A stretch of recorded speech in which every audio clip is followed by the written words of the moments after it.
yeah, it's interesting to feel what threads of my life I want to share.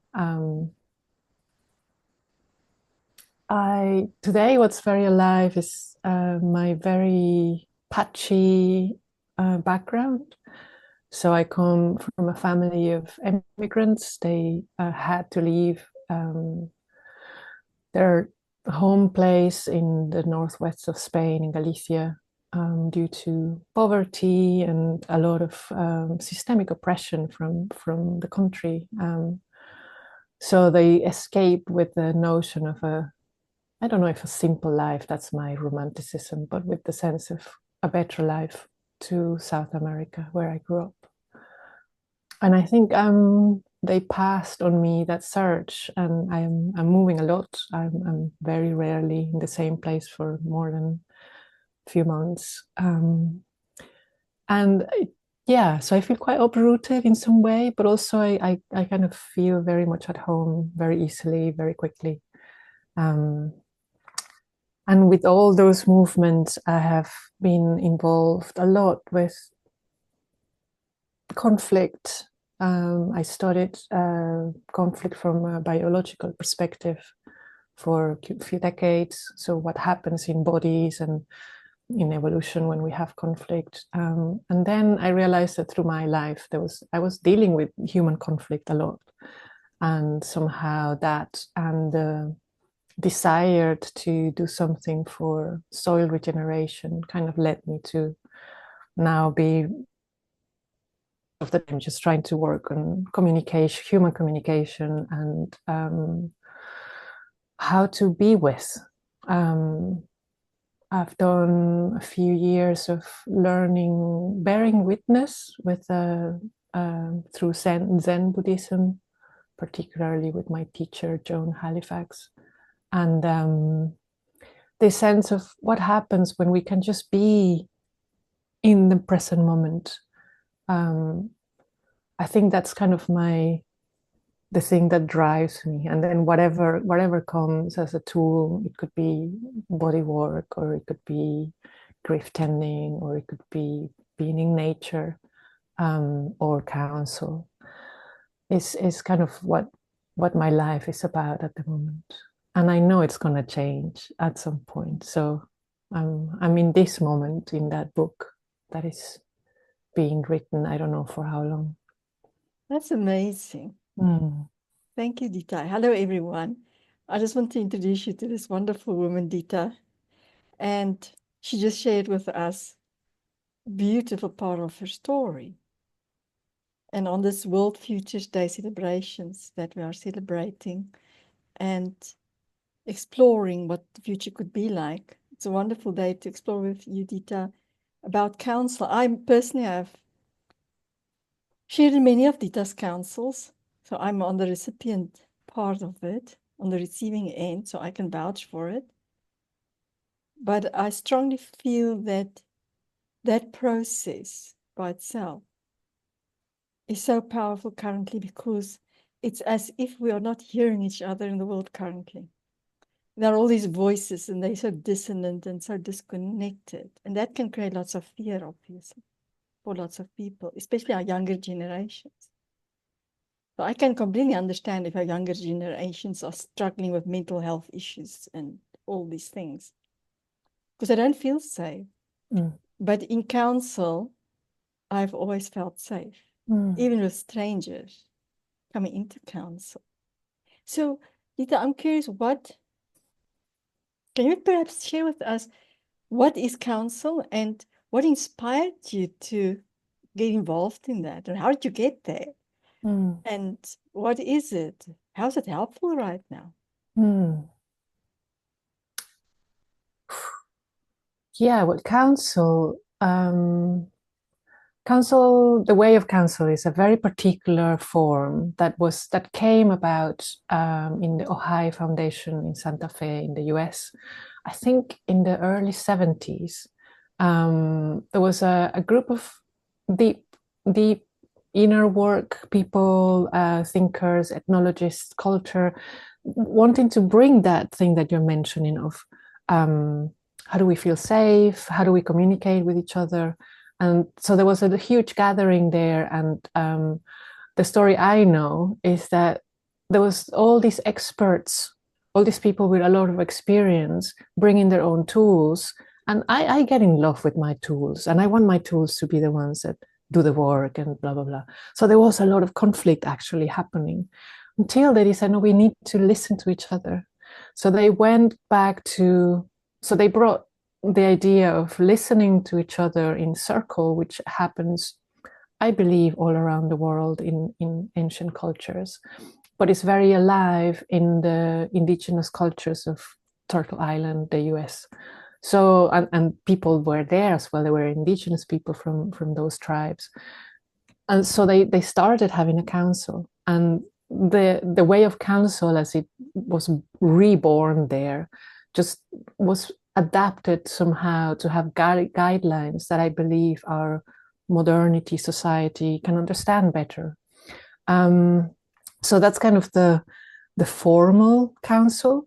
But council, at least for me, is when we make space to sit and witness each other, allowing for things to be without having to change them. So yeah, maybe we will speak about the particular guidelines later, but it's a lot about listening and speaking, not from like a linear perspective that I think is so present in our societies, but more like, aha, I'm here. So I feel there's like an opening, there's a spaciousness when we are in council. And it's very simple. We sit in circle, and that can be around the world. We take turns to speak, and while we are speaking, nobody else is. So when I have the talking piece, as we call it, everybody's listening, or at least I'm the only person speaking. Which is also very counter to how I live most of my life, where there was so many interruptions.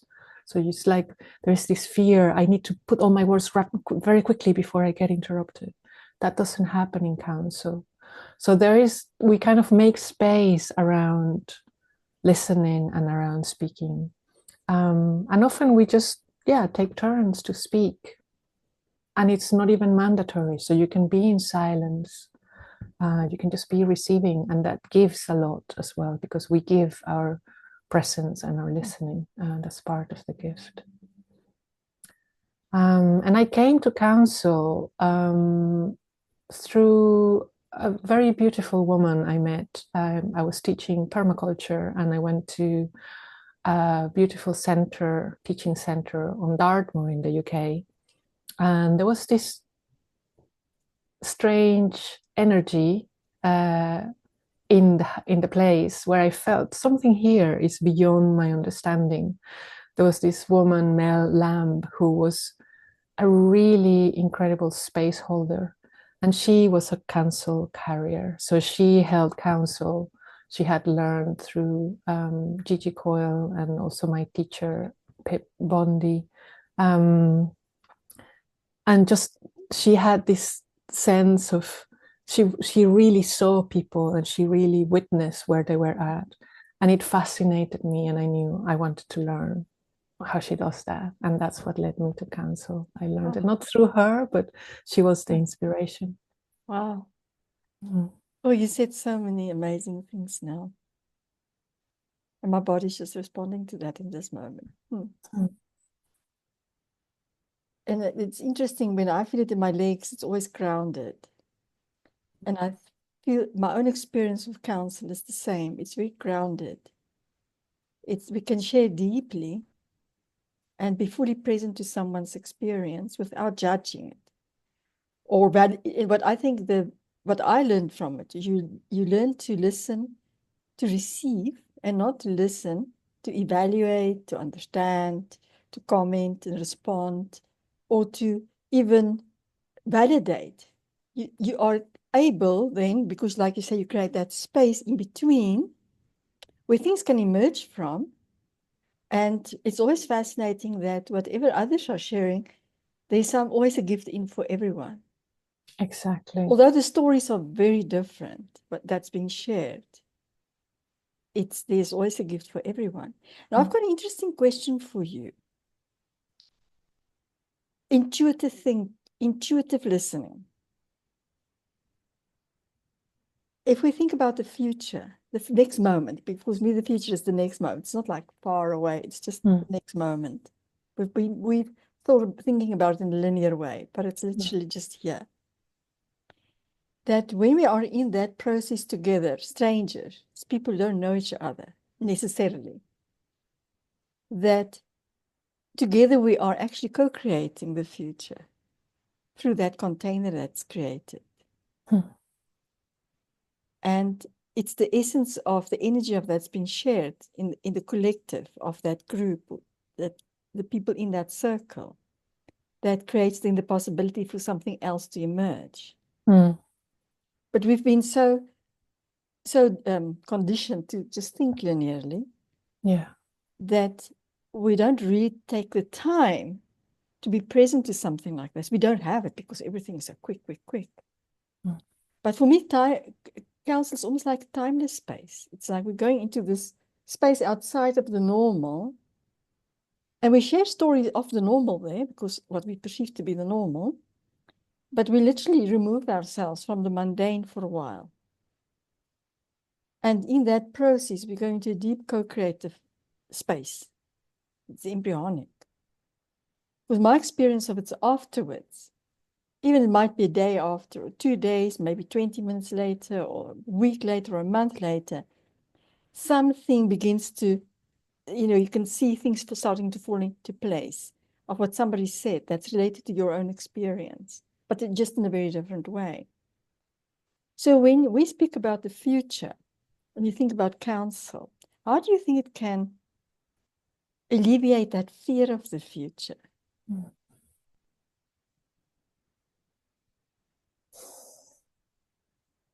That's a very powerful question. Thank you. The first thing that comes to my heart is counsel is like a place where we can practice being without fear. So what I hear in what you're describing of the, you always have to be attentive, and how often do we have to be thinking about a reply while we're listening because we're afraid? I don't know if that's for everyone, but there is that sense of having to perform, having to show, having to demonstrate that I know very often that I know what you're saying already, right? I love to finish people's sentences. So it's like, oh, I know what you're saying. So it's this kind of, and to me, it's a bit fear-driven. So counsel, the first thing that comes up for me is that we learn to be without fear, which I think it's something rare because there's so much of it. Our days are so full of fear that just being an hour and a half, 2 hours, whatever time, without fear might take some getting used to. And then knowing that I can be in that place and I can share in that place and other people are sharing in that place. So it's a bit like a training ground. And the other thing that I believe happens is that we connect with each other and with not just with each other, but with ourselves as well in that non-linear space. So again, removing that A, B, C, D linearity, we are starting to reach sideways into everything else. So my relationship with the room around me, with the trees outside, with the next person I'm going to speak, is going to be affected by that couple of hours in counsel. My nervous system has been realigned or has got a massage or something, so things soften somehow, not in a floppy way, but more in a there's a word for it, in a supple way. So we are more flexible in some way after counsel. I can see that in myself, and I think that kind of makes us more able to deal with fear as the future is unfolding. And the other thing, there may be a myriad things that counsel does in that direction, but another one that is really present for me is the effect that this conversation which is a bit like a council, is having outwards. So the way, whatever energy resonance that we are creating is going and affecting all the other resonances, which are part of the unfolding of the future. So even if it's just a group of people sitting in a remote part of the earth, we are having an effect into what's unfolding. So I think those three ways are, and then through what you are doing, through many people say, oh, I like council, come here. So there is this kind of ripple effect of the possibility of having council as something more normal, something more widespread. I don't know if that kind of goes in that direction. I would also see it as a tool for unfolding into the future. So when we are in council, as you know, it's like things open. It's kind of, I become more aware of that unfolding of the future. So I could imagine a society that has council as part of their decision making, as part of their education, as part of their relational. A lot of that futuring, a lot of that unfolding will happen in a way as council, and we get more able to witness, we get more able to listen to the hum of everything around us. So again, I think it's a tool. I don't like to call it a tool, but I think it's a threshold towards having more agency or being more aware of what we're doing as well. That's beautiful. You know what you remind me of now? You remind me of something beautiful. And like you say, for me also, counsel is something we can apply in any situation, in a meeting, in the business world, in politics, wherever. We can, social media, wherever. But what you remind me of is the most beautiful experience. And it really makes me quite emotional when I just think about it, because it was something I never expected to happen. I was working in Turkey many years ago, and one of a big organization of 10,000 people, the HR director asked me if I could do something for their managers and leaders. And I said, no, let's do it for everyone, but let's do it like it's not mandatory. So it was my last day in Istanbul, so I could literally just fit in 3 sessions because everyone was 3 hours long, the way it was structured. We call it a sensing learning journey. But what was really fascinating, that still today it boggles my mind. My heart understands it, but my mind's boggled by what happened. Because number one, they didn't have much notice in advance. They literally had that week to say, yes, I want to come, so I had to sign up. But we opened it up to everybody. They had no idea what was going to happen. The description of it in the email that went out to all the staff was really very ambiguous. It was not for a left-brain person, if I can call it that, somebody who wants logic, what's going to happen, especially from that cultural perspective. There are people who want to know what you're going to do with them. And the opposite happened. We had a waiting list of people who wanted to come. But in those sensing learning journeys, and if I can relate to what you just shared in what my own experience in council, something extraordinary happened. The purpose of it was not the outcome-based. It was not, oh, we must get the solution for this problem or anything like that. It was literally just people sitting in circles. We had 3 at a time, 16 people in a circle. And I also, I took the people's badges away. So their name tags was taken away. They were without their name, their identity, and also the role that they played in the organization. And I also mixed them up that people in the team didn't sit in the same circle. So some of them were complete strangers to each other because of the size of the organization. And what was really, really sacred for me, that everybody had the opportunity to say how they feel.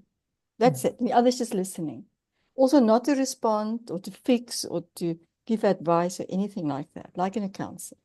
Listening just to receive and be present to whatever is shared from our art space, and not to even think of what's going on in this person's life, not even to go there. And a most amazing thing happened.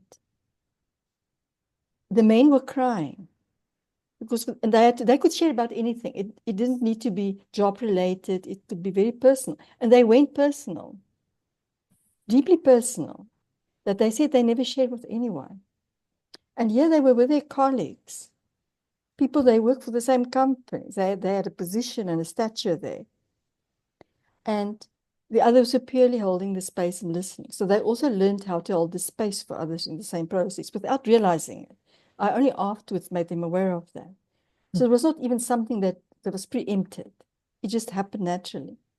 And men really cried. Men. It was so sacred because they said they never had the opportunity before to publicly share like that their deepest feelings, what they're going through. And it was very different for everyone.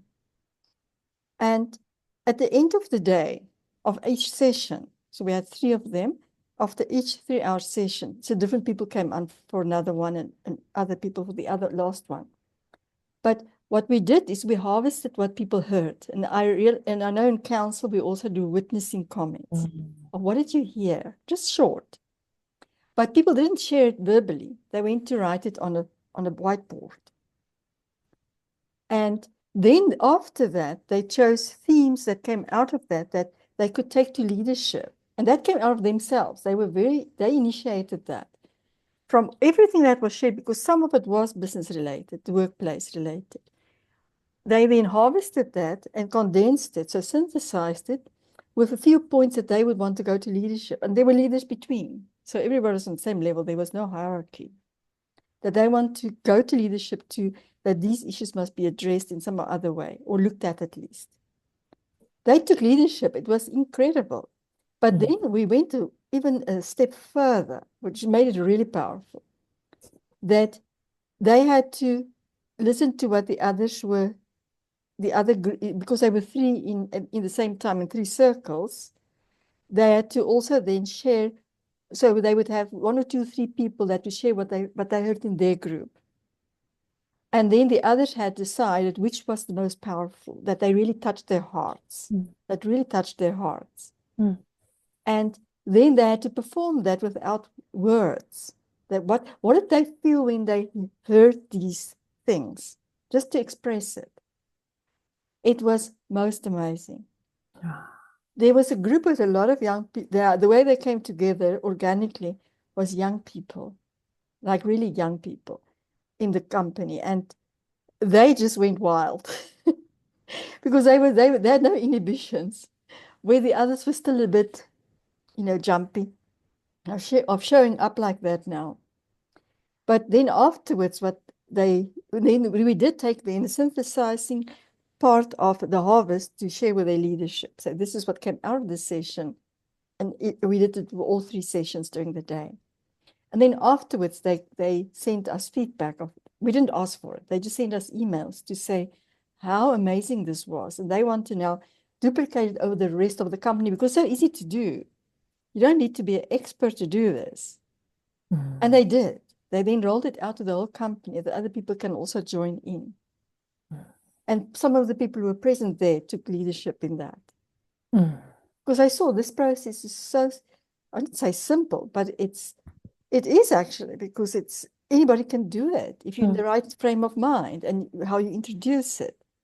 So what you're sharing with me just reminds me of that, and the power that was behind that. It was incredible.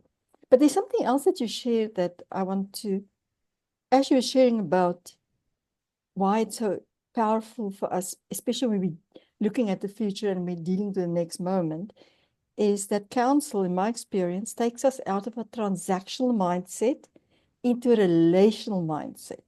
Transactional mindset is give, get. I give this and then I get that. There's this, it's not a very good way of sharing. Whereas with counsel, it's share, receive. You share and you receive a gift back. But it's not linear and it's not transactional. There's no expectation. It just comes to you if your heart is open. So I think it's also a way to bring us out of our heads into our hearts, that we are able to receive in such a way and also share from such a space. That there's not this idea of, I'm going to get something I want something out of this. And I want to take it back to a meeting. Because when we are in a meeting then like that, just to begin a meeting like that by itself, puts us in the right frame of mind that we can then really access what else is possible if we are stuck with a problem, for example. Absolutely. But then we approach it from a heart space. And then people also speak from the heart whenever they share about a dilemma they have. Mm. Not that we discard them, but it's from where are we sharing? So is it out of that fear or the worry and the concern and the uncertainty, or is it from the heart? Because for me, the heart, there's no fear. It's fearless. It's actually fear. It's life-giving. Mm. There's something that comes up as well. And yes, absolutely. I think there is, you're just, for me, just bringing it so beautifully. I spent many years going to work meetings where we had like a check-in, but it was about what you've done work-wise. And anything what so-called personal was really not welcome. So you were expected to leave that outside of your job. But in truth, you can't. I think maybe some people can, but I think most of us carry it without knowing it. And then you could see how it affected our behavior, our receptivity, our capacity to learn, our capacity to concentrate, all those things that were not mentioned that people didn't know. Were really present. And for some reason, and I think now it's just maybe I was predestined to do this kind of work, people came to speak to me about their personal issues. So I did get to know a lot about what was happening, but it was really like a secret. You were not allowed to share it or to bring it in. And I could see how people who had a particular thing on that day were not performing the way that they could or that they were expected to. And that led to so much conflict because then you couldn't speak about what was underneath. So you kind of concentrated on the thing that was the symptom that was kind of wrong. And now when I look back, I just so wish we had had a council where you just say what's alive for you in that moment. What's with you? What happened in your night? What dreams did you have? That would be amazing. So it would, like you say, it would just ground us. I think for me, this grounding that you mentioned in council is when we go not excluding the mind, but making it a larger container. And somehow the way our body structure is that possibly a lot of the linear thinking is related to our heads and our senses. And then there's all this enormous part of the nervous system that it's in our hearts, in our bellies, in the rest of our body. And that gets ignored when we are not giving space to that. But counsel brings us down, so to speak, towards the earth, towards grounding, towards making more space. And I think it affects our cognitive abilities very much because it removes that fear. So it doesn't have to be fear per se, but the neurological effects of fear, which are this kind of tunnel vision and not looking sideways. Although we speak a lot about lateral thinking, but it's still all in the same kind of. There's a depth that is often missing. So that practice of listening, not just to the room, but to myself, because people ignored wisely to some degree what they were bringing because that was the expectation, that was the contract that we had. So that listening, how am I right now, what am I bringing, what are my limits, is a really powerful agent for ourselves in our productivity, in our performance, in our creating the future, in all those things. But we tend to ignore it, I think. And when you speak about that we grounded, what comes up immediately for me as well, I can just imagine how powerful it would be in a learning environment, like in education. Because with cortisol, with stress hormones, you're talking about the nervous system. You're talking about cognitive abilities, our mental capacity to, mental acuity, our mental dexterity. all of those capacities is impacted by the cortisol levels in our brain. So whenever we stress, whether it's whatever the cause for it is, doesn't matter. We are not open to even explore anything else. We can't hear what's being said either, because we go into protective space and we build walls around ourselves. So we can't even really hear what's being said. And then we also go into hiding ourselves. So we also don't show up fully. So it's both ways. Mm.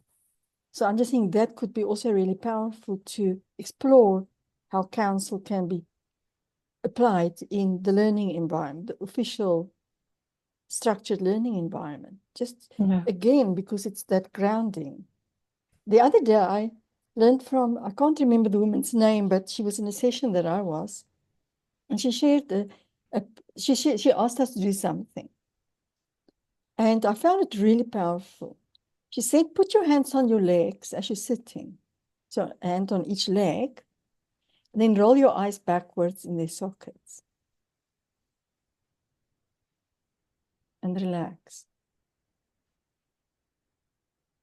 And for me, it immediately broke any, when you have these obsessive thoughts that comes, self-talk, whatever it is, it immediately takes people into your heart. And there's no explanation for it, but it just, you have to do it yourself to really experience it. But Absolutely. when you do that, again, you ground, that grounding energy that you're talking about is you bring, because when we listen to other people to understand, to evaluate, to validate, to compare, because that's what the mind does, it compares all the time to identify and classify. Our awareness goes outside of our bodies. So our energy is immediately scattered all over the place. It's like the difference between a laser beam and a tungsten bulb. Because with a tungsten bulb, the energy is spread all in different directions at the same time. So it cancels each other out, the power of it. That's why it's not so strong like a laser beam. The laser beam is like that. But because our awareness goes outside of our bodies, when we listen to someone to in that way to understand and to evaluate, to respond, and not to receive, our awareness is scattered. So we can't be fully present to what's being shared. So we don't receive that gift from what somebody else is sharing and in their experience, but also our own, like you say, our own self-awareness of why am I responding like this when that story is being shared? So that inner inquiry, that essential inner inquiry of what is it triggering in me? Because the gift is both ways in that sense as well. Yeah. But just the thing from a cortisol perspective, from stress hormones by itself, in a meeting as well, then we go into reactive mode, and then our nervous system struggle. Because then we go flight, freeze, please, and so forth. So I think counsel, not I think, I've experienced it myself, is that that state of being that we go in while we're in counsel prepares us then when we come into a situation where we experience conflict or dissonance or something is just off, we just feel something is off, but our way to respond to it is from a different place. Yes. And then we don't go into all kinds of judgments, good, bad, right, wrong, because that's just a distraction from what's really being busy emerging, but also what's being shared. Yeah, this reminds me of something that I find really important in counsel.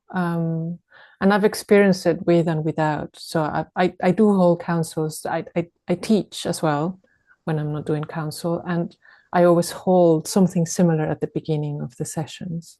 And it makes a huge difference. So I've held counsels where, so usually in the sessions that I hold and other people that I know hold, we spend quite a bit of time at the beginning kind of nurturing the space or inviting the field. There's many kind of ways of calling this. And it's just setting up that connection with the ventral vagal system of the nervous system. And that has a lot to do with the relational, that keeps us kind of, brings down the cortisol levels, all those things that are happening in our bodies as well.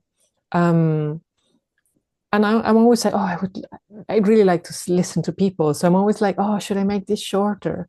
And whenever I do, the counsel doesn't go very deep. We still get into a lot of judgment.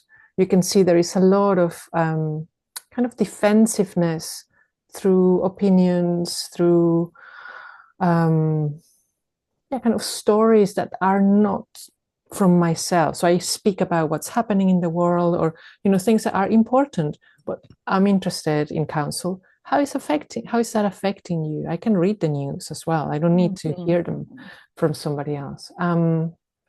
So I think an aspect of counsel that sometimes gets forgotten is that initial grounding time.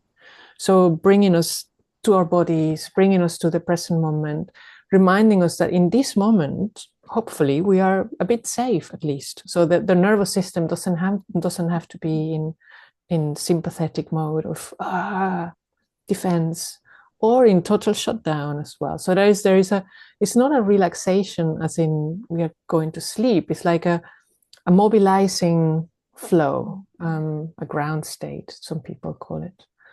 And I think that those exercises, like the one you said, it was quite powerful. They can be carried with us outside of counsel as well. So sometimes I feel that counsel to some degree spoils me, because I start getting more aware of when people are speaking for me, speaking for others, and they shouldn't in that context, or when we are not listening, when I'm not listening. So it kind of attunes me as well for that. And it can be annoying. It's, oh, I'm now seeing these everywhere. But then I remember, okay, I haven't done any grounding to come into this space. And that's the other big learning from way of counsel, is to have that time. And it could be 5 minutes in the morning, or a breath before you go into that meeting, just like imagining a threshold, which I love to bring into counsel. Is okay, we have a series of thresholds, and everyone is an opportunity to check in with myself, feel my agency. How am I present? Do I want to be more present? And everything is optional. I might decide to stay in my mind, but there's an awareness about it. So I think this step by step getting into counsel is incredibly powerful. And again, we can do that before our difficult conversation with our partners, or our mothers, or our daughters, or the shopkeeper, or the people who come to take you out of your house. Those things are available for all of us, and we don't even need somebody to be there guiding us. It's just in our bodies. It's this looking up and putting my hands on my knees, or this beautiful hand breathing. I don't know if you know it, which is so simple, that you breathe in, going up, breathe out, going down, and then you go all the way around your hand. And when I'm done, I'm like, in bliss. I love that you're sharing that with the hands. One that's also powerful for me is when you make a diamond with your hands like this. What that does is it balances our left and right brain hemispheres as well. And then when you put it over your belly button without your shoulders relaxed, you don't have to think about it. It immediately takes us also out of the mind. It brings the heart and the mind in coherence. But there's something that you just shared that's also really powerful, that counsel assists us in, is impeccability. We speak for ourselves. Yeah. When people say, oh, they are saying this, or the people are unhappy in the office. What people? It teaches us to speak out of our own experience. I'm unhappy. I don't feel safe. I'm tired. I'm overworked. Not the people are overworked. So I'm not speaking. Yeah, we are overworked. And then it creates immediately us and them. It immediately creates division and separation. And in counsel, it also helps us to begin to speak for ourselves. And like you say, it's not about what other people, we can refer to other people, but it's not about them. It's our experience of it, rather than the people or the situation. And that teaches us to have that agency to speak for ourselves, because not a lot of people have had that as children to be able to speak for themselves. So it's not something that we are used to. So it's then easy to go into also identify with what other people say without us really believing it. Especially what's going on in the world with social media and the likes. So I do feel as well, there's that sense of I speak for myself. And then it makes us aware, oh, whoops. And it's not about judgment. It's just observing, oh, here I go again. So our self-awareness really strengthens in a way that we can be totally then present to what else is being shared by others and what we pick up in the world. It immediately creates also that sense of I'm part of the world, but I don't have to go into everything that I'm not aligned with. Because I'm learned this is my space. And in the bigger space, I'm present to whatever is emerging here in the middle. That's why the circle effect is so powerful. You know, I once was at a session, a live event, where we were holding hands this way. In the beginning, it created the most amazing feeling. This crossover we had the circle. It was really powerful. It's as if you were feeling everybody else through that connection with the next person. And in such a state, you can't have the experience of separation. We're all unique and different, but it's a sense of belonging on a much deeper level than we usually speak about belonging. Yeah. That also speaks to me about something I find quite remarkable in counsel. And it's that it's a bit like a paradox because, like you say, so the invitation is always to speak from your own experience. And I've become quite aware of how often I used to speak about we and, you know, we are in this situation and just these generalizations. And also, before I did counsel, how irritated I got when people spoke about how I felt, which also happened a lot. So there was a lot of people telling me how I feel, what I should do, what I shouldn't, like all those stuff. And counsel has shown me that it's like a cultural norm, a lot of it. And what the paradox that I feel, and it's paradoxes are so powerful, they really kind of bring a lot of strength in that tension, is that there is this individuality, it's my experience, it's my heart. This is how I saw this, I felt that, I heard this. When that person said that, I felt like this. So it's like, you know, it's not putting the blame anywhere. It's just, it's me. It's my heart receiving.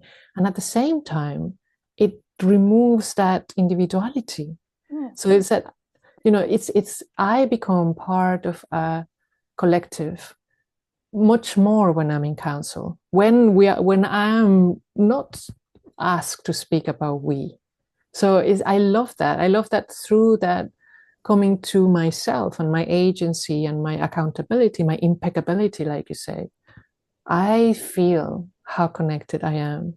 It's not about making a group or it's not about speaking for others, but it's about taking ownership of myself. I feel how connected I am with everything. So I find that fascinating in counsel. It's just, yeah, one of those miracles of that space. Yeah, you know, when you speak about it, I immediately think about the body.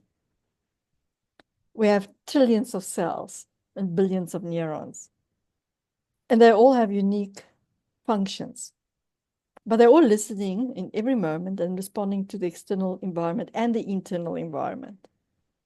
But what's beautiful about it is each have that function, like you say, it's that impeccability, you speak for yourself, but you're part of this bigger body. You don't feel separate from it at all. So like you say, it's that beautiful interplay, and it might logically difficult, you know, to connect these things. How does that work? But it happens because we are in a feeling state. I feel this. I hear this. I see this. It's beyond the logical mind, because that's when we go to comparison mode and judgment and the likes. So that for me is powerful. Just to bring us back to our own bodies as well. It's about sense making. Yes. But it's sense first. It's not a logical process of making No. sense. It's sensing. And then we can go and do something about it. The making part can come off, it comes afterward. When Yes. people speak usually about sense making, they speak about making sense of what's happening. So we use the logical mind to, or the critical mind to go and see what's going on here. Yes. But I think that really, I don't know if it's recent, but I think I have got to understand that when things make sense, the logic is secondary. It makes sense. And it's something that even in our language, it comes like this. Oh, it makes sense. And then you think about it. But Yeah. we feel it. We feel it first. So for me nowadays, making sense is when there's something larger than all the things I learned at uni, or all these things. So the logic is beyond that, and it's in the word. It's sense making. So our eyes, our perceptions, all those trillion cells are involved in making sense. And I think counsel again is one of those places where we get to practice it more. And I love the idea that our cells are in counsel. Always. They are. Always. And They do speak at the same time, but they're listening. They are present. They are fully present. Imagine that this cell decides I'm going that way and that one goes that way.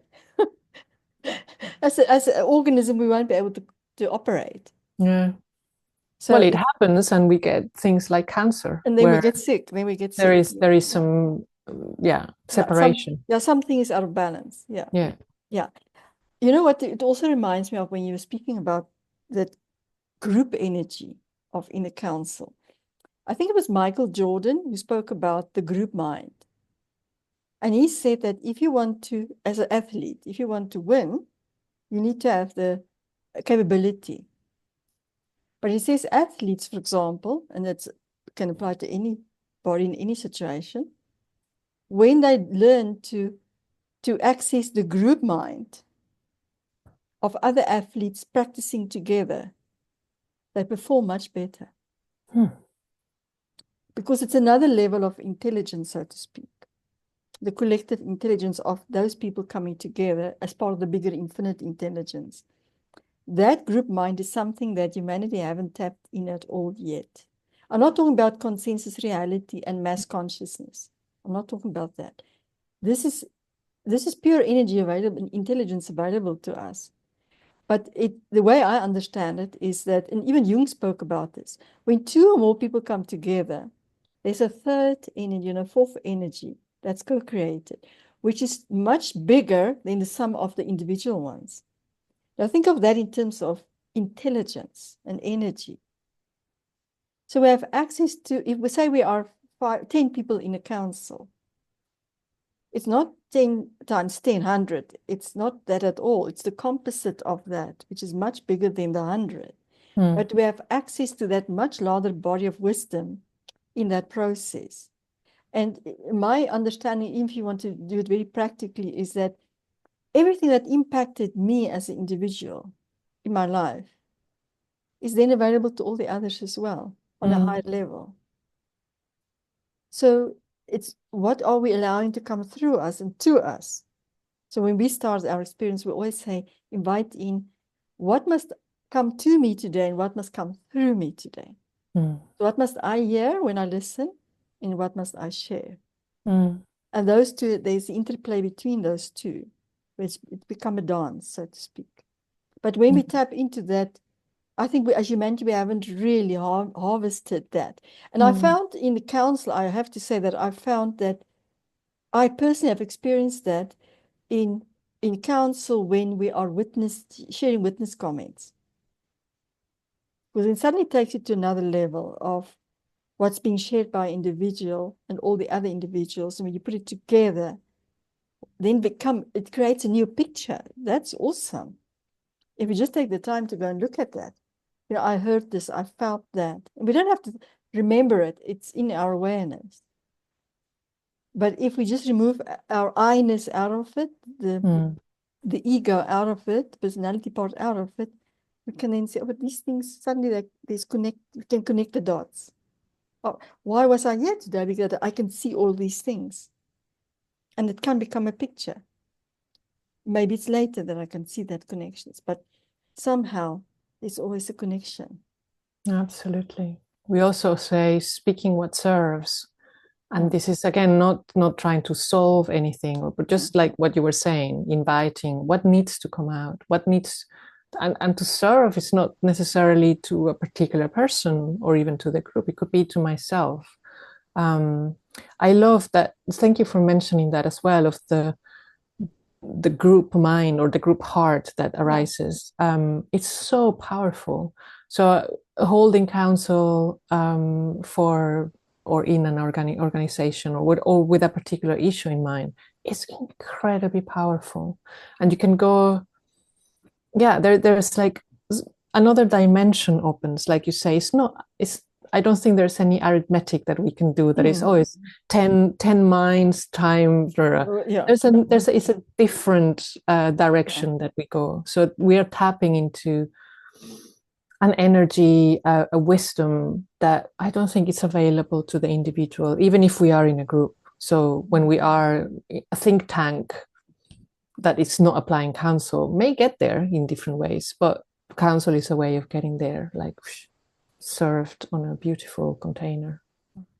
Yeah. Yeah, and for me, the biases then as well, because we all have biases and filters and lenses, how we see the world and impact how we perceive everything, ourselves and the rest of the world.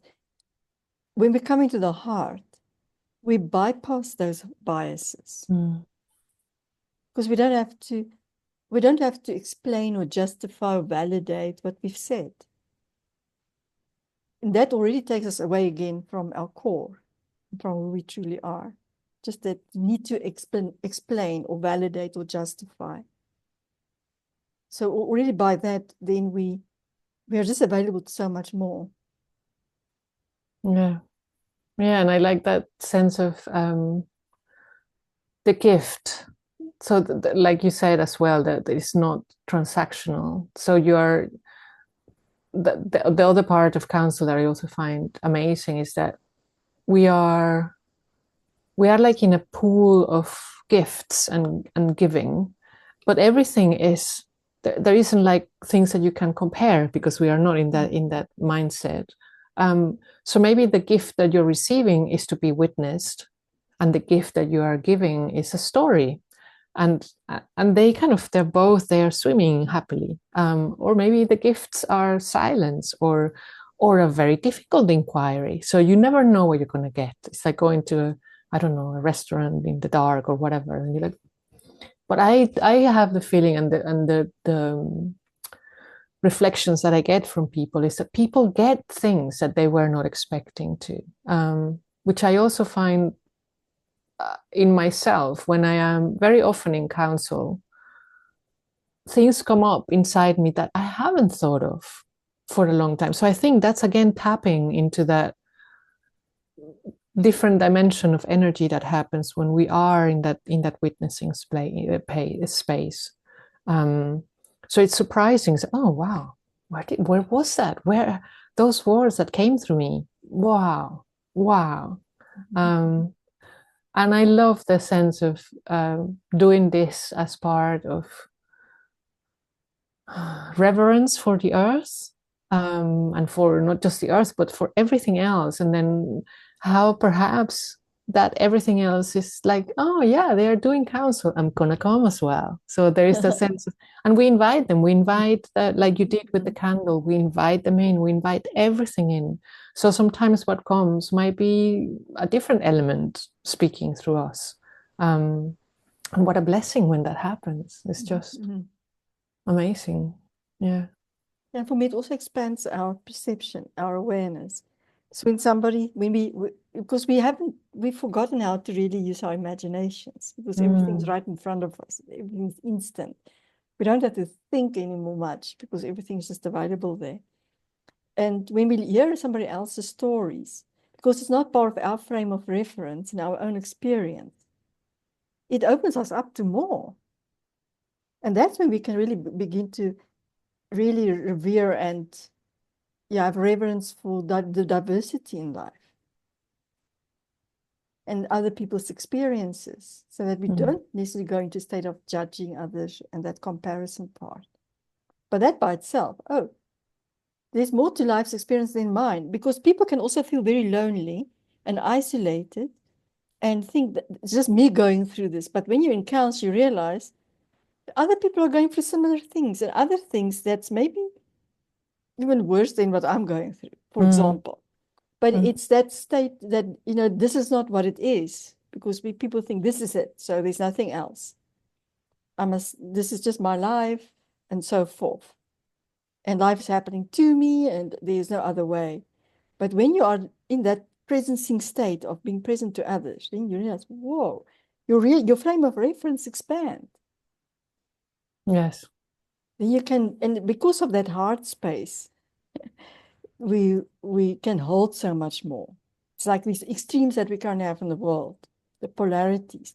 We can hold them at the same time because the heart is so powerful, but it holds everyone, everything. The heart is not deciding, oh, I'm not going to love you, I'm going to love you. I'm not talking about romantic love. But the heart is our hearts is our life-giving energy. So it doesn't decide this one is not. We are also different, and look, we all have hearts. We have that in common. So I think that also there's power in that as well from a counsel perspective. That we are. It's like we calibrated in such a state of heart grace. Without feeling sorry for someone. It's not about feeling sorry for or fixing somebody. It's not a savior type behavior it's not for that at all. That's not the purpose of it, to fix somebody. Or to give all that can rest. That stay outside the threshold. And I love that when you're speaking about the threshold as well. And I just want to put people's attention to that too. Because the way you lead us specifically is that when we are invited, it's always an invitation. It's up to us. We have that agency, what we want to bring into the circle and what we want to keep outside. But when we are not made aware of that, we can actually leave things outside a specific experience when we come together. It makes us, oh, wow, I don't really want to bring the anger that I feel for my so-and-so into the session. That's nothing to do with this, why we are together. And that by itself creates the distance with even that emotion that we felt. And the more distance we create with those things, the less their power is over us. It's not to say we must deny them at all, no. But their space, if I'm angry at so-and-so and I bring it into our space here, it's not helpful at all. It's not its place. But it's not to say, but then afterwards we can go back and we can pick it up if we want to. And then we can still bring it into our experience, but it gives us that power to decide, that power of choice. Do I really need this? It reminds me of a beautiful story, by the way, since we are on story talking. There was this amazing man who did he would fix things for people. So he was like a general person fixing things for people. He could do electricity stuff. He could do things with plumbing and all sorts of things. So handyman, that's the right word. And this particular man's had the electrical problem, and he called him out. But on that man's way to this house to fix the electricity, his truck broke down. And he had to call the man and say, look, my truck broke down, and I won't be able to get to you. And this other man said, no, I'll come and fetch you. Just tell me where you are. I'll come and fetch you. So he came over, he did what he needed to do, and this other man said, I'll take you home. And the beauty part then happens. The man invited this person that he served to come in to meet his family. But then something happened very interesting when he entered the door. There was a tree in front of the door on the side. And when he went through the door, it was like his whole persona changed. All the troubles that he had of now I have to fixing the truck and he might not have money and all the worries and concerns were suddenly gone. And this other person noticed it, and he introduced him to his wife and children, and he saw, but this is a new man. He didn't have that worries that he had on the way there. And when he left, when the man walked into his car, the man said to him, look, I really need to ask you, what did you do there in front of the front door? Because you transformed the moment you came through that door. And the man said, but sir, my worries and concerns about my job and about money and stuff is not something that's serving my family at home. That tree that you saw there, I just touched it gently because the earth can transmute this energy. And I left all my troubles there because my troubles don't belong in my house. Tomorrow morning, I can take them when I leave the house again. So the problems are still there. But I found usually they are less of a worry when I left them that night. And that story is just so beautiful. And that reminds me what happens when we enter council. That's so amazing. At that threshold, it's a threshold. And we can do the same with any meeting. We can sit any conversation, especially the hard ones. We can leave the other stuff outside of it. Absolutely. And when we go into the office, we also leave the other troubles that's not belonging there outside. We used to gift our leaders, CEOs and the likes, a plant to put in front of their boardroom, a plant that can be inside a building, that can live there, that when people come into a meeting, they put all their troubles there, even in workshops. When people enter the door, there's a plant and people stick on their troubles. They can take the time to write them down, put them on with a peck, and afterwards they can take them back again when they leave, when we're done for the day. It just changes the whole environment. But council does that for us as well. Yeah. We have that ability to leave. And it's very powerful. It's very empowering because it gives us agency over whatever we experience. And again, it's not about judging something. It simply doesn't, we don't want to bring this with today. It's just making us feel heavy and pulling us down. Because then we can't receive the gifts. Because when we go into defensive mode, we go into a state like this. Our hearts must be open that we can receive. And even if you're just too full, it doesn't have to be, judgment or to-do lists or just. I love the way a participant in council has named it. They said something like a place where you can be without judging, or you can. They meant judging each other, but also judging themselves. But you can also choose to judge, but you have a choice. And I think that part is that you can choose to be judgmental, you can choose to be angry, you can choose, but you have a choice. And I think that's the muscle that I want to practice. And I think the one of choice and the one of awareness, that they of course come together, that you have to be aware that you have this before you can choose to leave it out or to bring it in, or to do both. So a bit outside, a bit in. And again, I think that's one thing that it's a bit like doing mindfulness in a different setting where it's more relational. And like that, I also find it an amazing opportunity for the future, for building our connection with a future that we have choice over. So how do we want the future to be? I think having council at schools, not only at schools, I think that's beautiful, and it's happening in many parts of the world that schools are having council. But just bringing it to everyone. It's so simple. It's complex, but it's very simple. It's not complicated. It brings a complexity that is very natural. And I think I don't see why anybody couldn't hold it or have it in some way.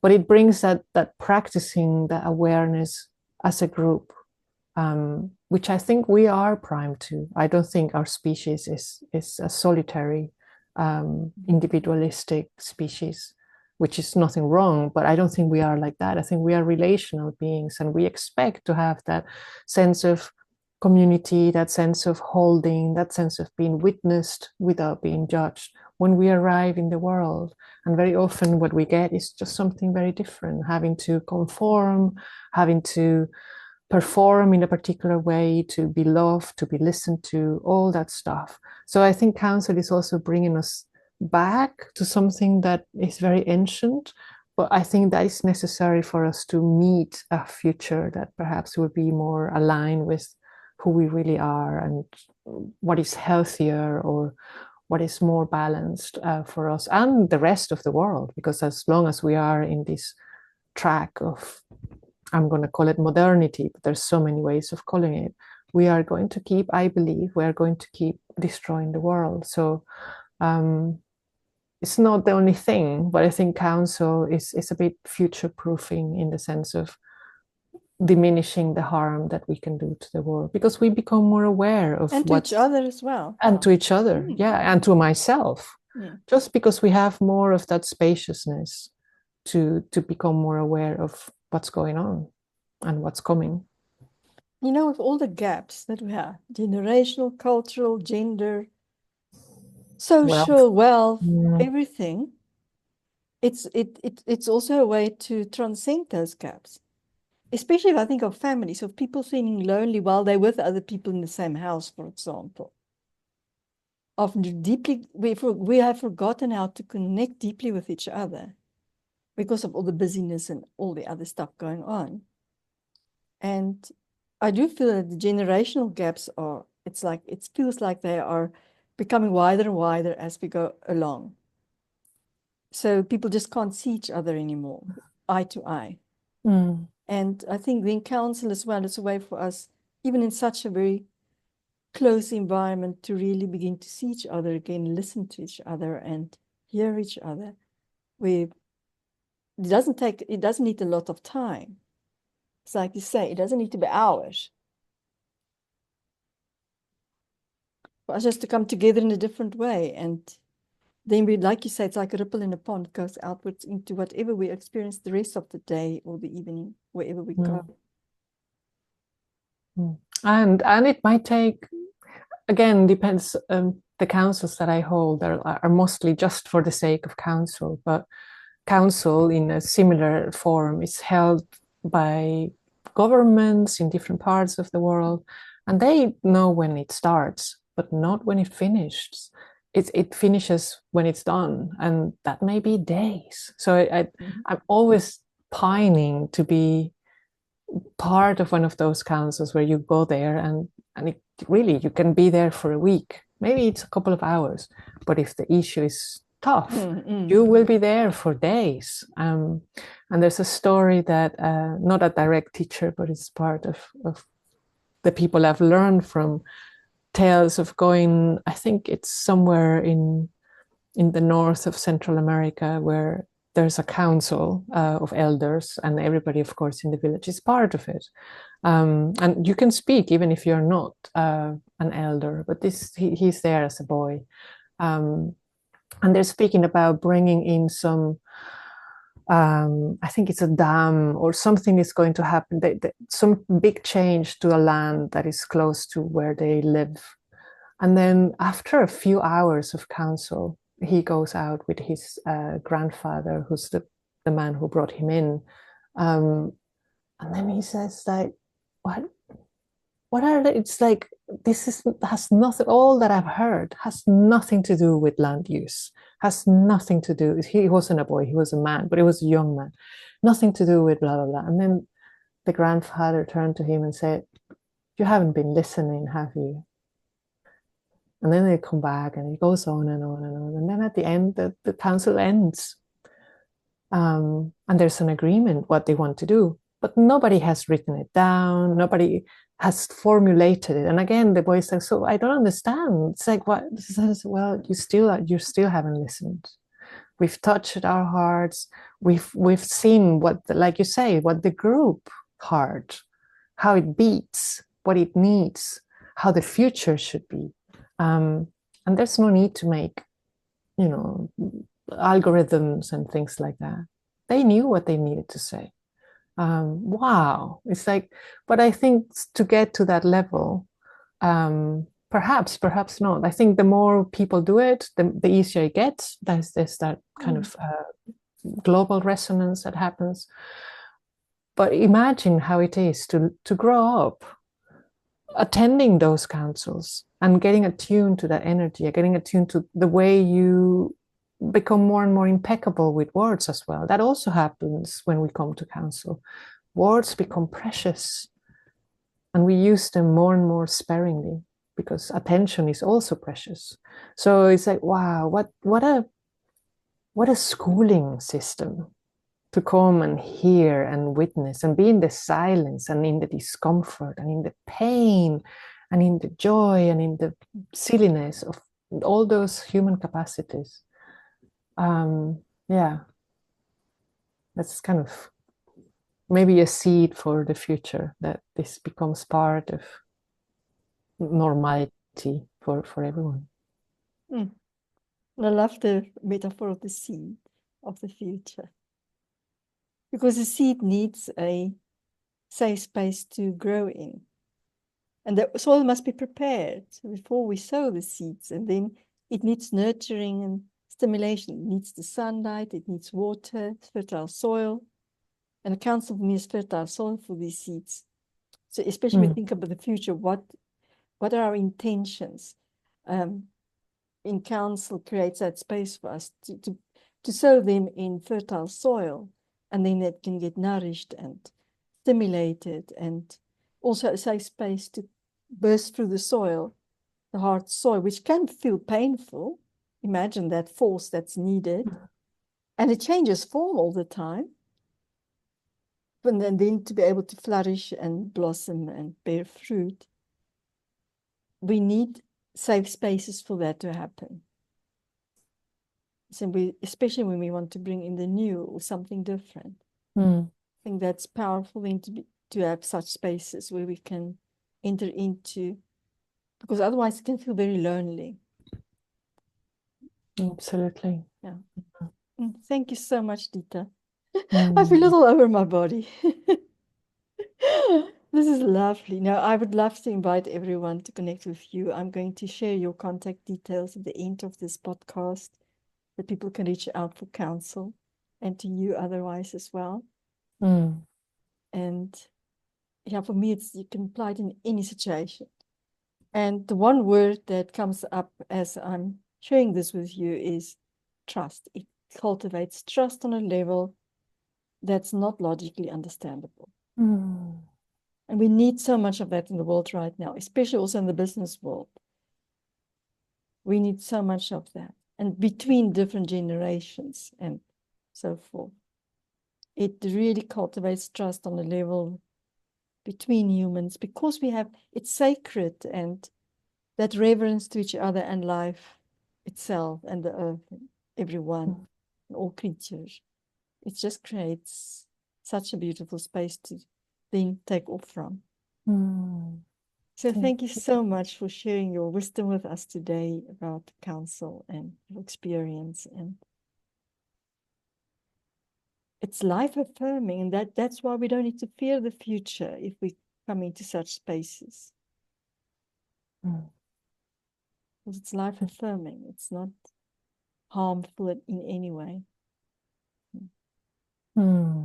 Thank you, Hannelie, for your invitation. I always love to speak about counsel. And the other part, trust, definitely trust, but also trustworthiness. So I think it's like that word, I love to say it, impeccability, is learning to be trustworthy. So trust can thrive because I'm doing my work of my own soil, and I'm sure that helps others. Other soils to also rejuvenate and be good for the seeds.